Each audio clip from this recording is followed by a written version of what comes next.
हमारा प्रयास है। प्रदेश के अंदर ऐसे 55,000 परिवार रह रहे थे। पिछले दिनों मैंने बाराबंकी में जाकर के उन्हें नागरिकता दी, उनको जमीनें, पट्टे उपलब्ध करवाए। उसके बाद मैं बिजनौर में गया, वहां पर भी लगभग काफी बड़ी संख्या में हम लोगों ने 3500 परिवारों को अधिकार दिया। आज पीलीभीत में हम लोग इसके प्रथम चरण के कार्य को संपन्न करने जा रहे हैं। अन्य कार्यक्रम भी हमारे अनवरत चल रहे हैं, अभी यह कार्य पूरा नहीं हुआ है। कुछ मामलों में हमें वन विभाग से और भारत सरकार से स्वीकृति का इंतजार है। जैसे ही मिलेगा अन्य परिवारों को भी उनका अधिकार उपलब्ध करवाएंगे, उनका अधिकार उपलब्ध करवाएंगे। अभी रामपुर के अंदर भी काफी बड़ी संख्या में इस कार्रवाई को संपन्न करना है। बहनों और भाइयों, हमने टालने की आदत नहीं की। हमने इन गरीबों की पीड़ा के साथ अपनी संवेदना को जोड़ा। ये संवेदना समाजवादी पार्टी भी जोड़ सकती थी। 4-4 बार प्रदेश में शासन करने का अवसर मिला था, लेकिन ये तब सुनते जब बबुआ को समय पे जगने की आदत हो। 12 बजे सो करके उठेंगे, 2 बजे तक तैयार होंगे, फिर 5 बजे जिम चले जाएंगे, तो गरीब की पीड़ा को सुनने की आदत कहां?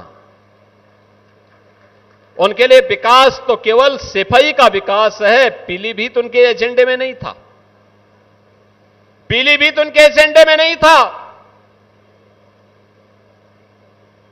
पीलीभीत एजेंडे में होता, 4 बार सरकार होने पर पीलीभीत में मेडिकल कॉलेज बन गया होता।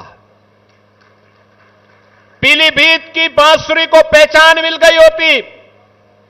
पीलीभीत और लखीमपुर खीरी को जोड़ने वाला पुल का निर्माण हो गया होता।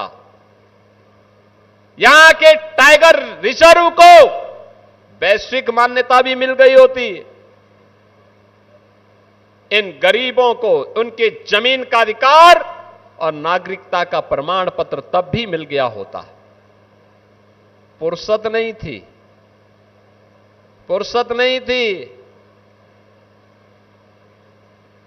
क्योंकि इनके लिए तो फुर्सत अपने परिवार के अलावा दुनिया के लिए इनके पास कोई फुर्सत है ही नहीं। परिवार तक सीमित रहने वाले लोग समाज का कल्याण नहीं कर सकते, देश का कल्याण नहीं कर सकते।